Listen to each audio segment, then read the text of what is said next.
If you're here to learn about acceptance and commitment therapy, then I'm stoked you're watching. I'm Dr. DJMoran, and I've been practicing ACT for about 30 years. I've been training people in this application for about 20.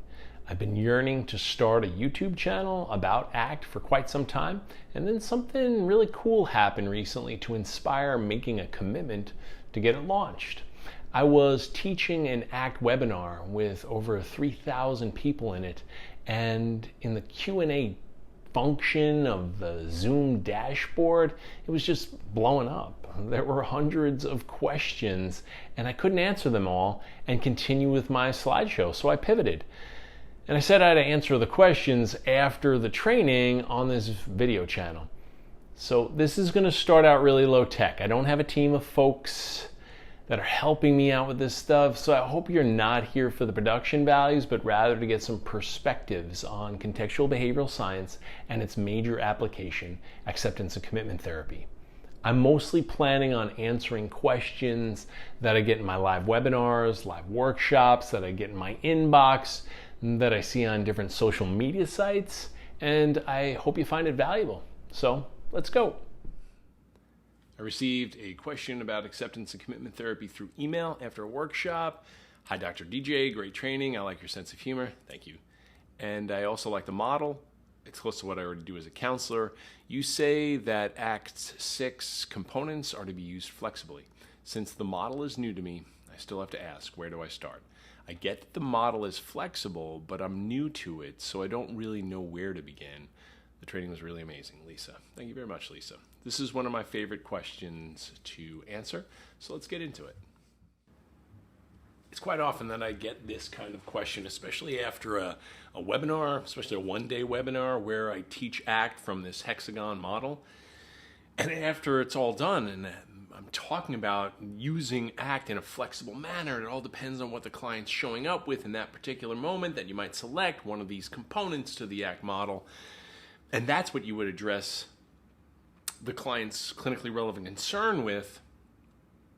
But the question often comes up, well, I'm still new to this. Like, I don't even know what to look out for. I want to become an ACT therapist. I want to incorporate it into my practice, but I don't know yet. So could you give me some kind of rule of thumb on where to begin with the ACT model? I know it's not a linear model, and it all depends on what's showing up in the room.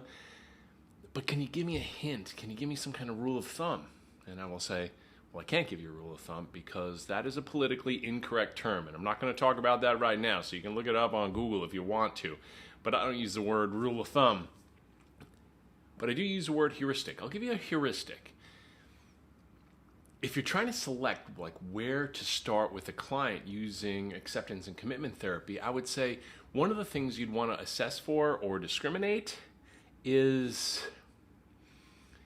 the client a voluntary client or are they involuntary? You know, if you've got a voluntary client, they want the help, they're coming to you because they're interested in getting help, I would begin with acceptance or accepting. When we're talking about a person wanting help, I think teaching them about acceptance can be so culturally deviant that they're willing to be open to it because they know that they're struggling. Someone who's not voluntary, talking about accepting your emotions might be a little difficult for them to take. But if the client is voluntary, oftentimes I know I'm going to start with something called accepting. If the client is involuntary, and I once had someone raise their hand and say, there's no such thing as an involuntary client. Fine. Subvoluntary. Like they don't really want to be there. They're court mandated or spouse mandated. I think for that particular type of client who doesn't want to be there, I would start out with valuing. I would like to get a sense from the client, what do you care about? I know you don't want to be here, but what do you care about in your life? Since you are here, let's just talk about the things that you're interested in.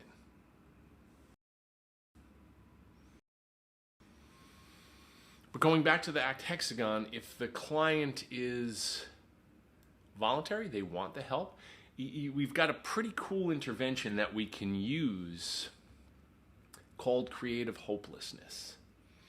Now, I think even some of the co-originators of acceptance commitment therapy who included that term creative hopelessness in the 1999 ACT book actually walked back from it. It's kind of a weird term.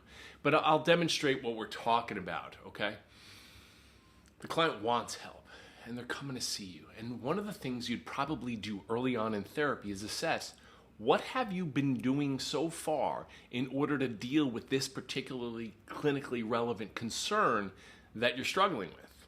What have you done before you came here for assisting yourself to deal with this particular problem? And they might say, well, I've been dealing with existential angst and anxiety for a really long time, and I've been dealing with it, trying to get rid of it for a really long time. I mean, the first thing I would do whenever I feel particularly angsty or anxious is I would think about what my parents would say to me. What would they say? And they'd say, if I came to them for help, they've since passed, they're no longer around, but what they would tell me is just offer it up to the Lord and he will take it away from you. Well, how well did that work? Well, I did. I offered it up to the Lord, my existential angst and my anxiety, and he didn't take it away from me. In fact, I started to feel even more anxious. Why hasn't he helped me? My God, why have you abandoned me? And then I feel even more anxious and angsty. It wasn't helpful. Then what'd you do? Well, then I looked at my friends' social media posts and noticed that they've got these memes going on about positive thinking. And man, when I look at their pictures of their house and their meals and their friends and their cats, it seems like everything's dialed in their lives. So I asked them for help. I asked them for a little bit of advice. How do you have a life well lived? And they said, man, just stop worrying so much. You got nothing to stress out about. Stop worrying so much. Well, how'd that work? Not so well, because I try to stop myself from worrying, and it doesn't work for me, but obviously it works for them. You should see their Facebook feed. Wow, it must be working for them. Something's wrong with me. Well, then what'd you do? Well, then I went down to my local bookstore, and I went right up to the clerk and asked, hey man, can you help me find the self-help section? And he said, that would defeat the purpose. Boom. Oh, no, wait. I went to the bookstore and I went to the self-help section, and I found a book that had the imprimatur, the stamp of approval from a really big CBT organization. It said, this is an evidence-based self-help book. And it taught me all about progressive muscle relaxation and diaphragmatic breathing. And I read it cover to cover, and I do that stuff on a really regular basis. Well, how'd that work?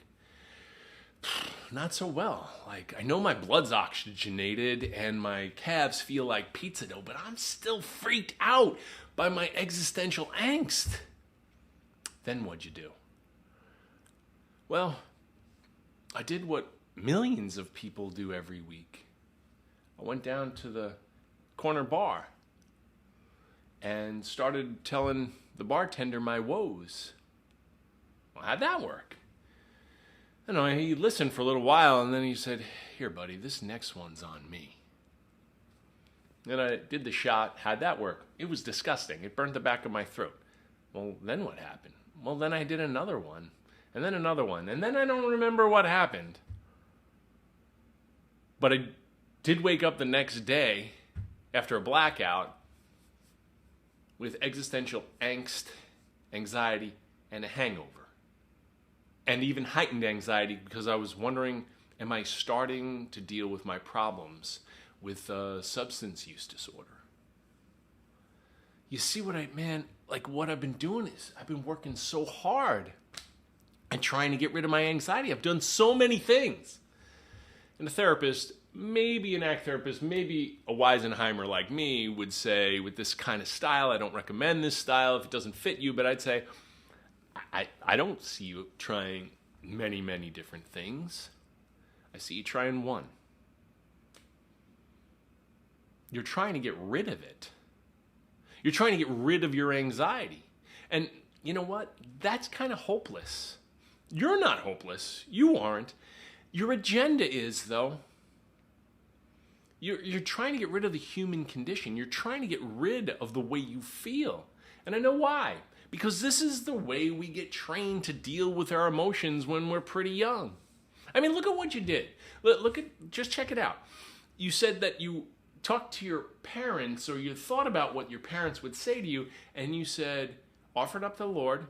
Cool. He will take it away from you. Like the anxiety is supposed to be removed, and you're not supposed to have this natural emotion. And then you went to your friends, and they said, stop worrying so much. And you saw that didn't work. It's probably not working for them either. They're just really good at cropping photos on social media. And then you went to get a self-help book, and it was talking about how if you do certain types of exercises, you're not going to feel anxious or angst anymore. No. I mean, it can make you more healthy. Don't get me wrong. I like relaxation therapy. I like diaphragmatic breathing and progressive muscle relaxation for some things. But full-on anxiety and existential angst, there's probably more than breathing exercises that you could do in order to help yourself. And then you went to the bar and did what lots of people did. You know, they drink. Some people take Vicodin. Some people take prescription medication. Some people get high. And they don't feel anxious for a little while. But without going too deep into the opponent process theory, not that I'd ever say that to a client, but you can look it up too, thinking about the opponent process theory.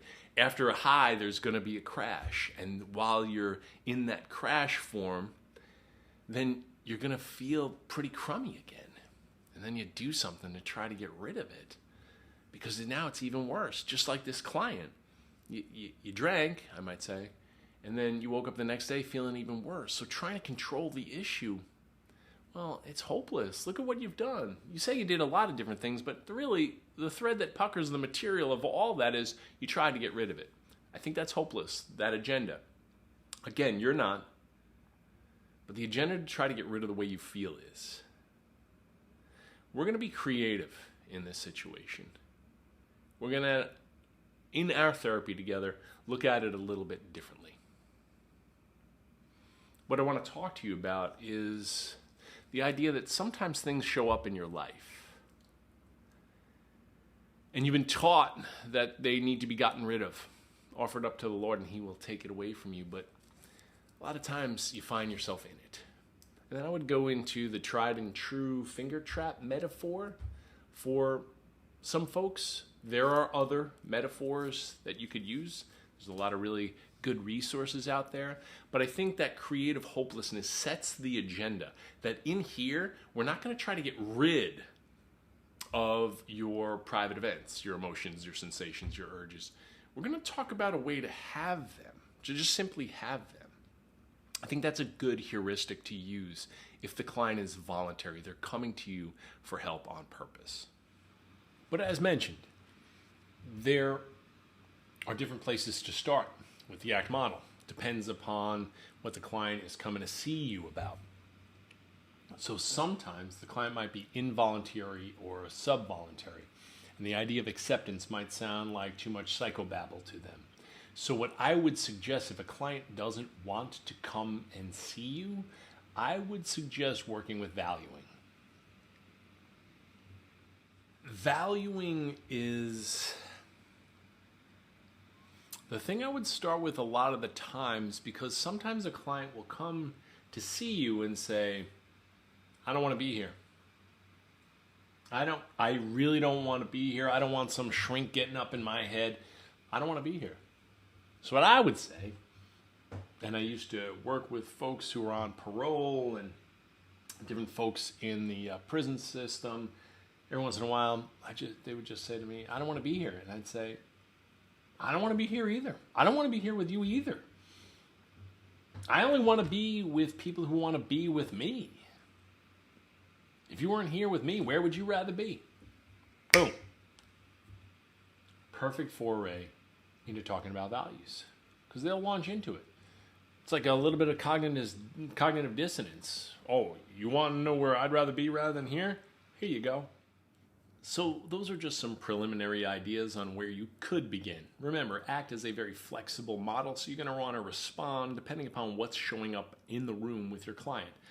But just a simple heuristic: if someone's voluntary, you might want to begin with accepting. If someone's sub-voluntary, you might begin with valuing. Thanks so much for checking out the video. If you enjoyed it, like, subscribe, and feel free to write me an email if you have any questions that you'd like answered on this channel. Thanks so much.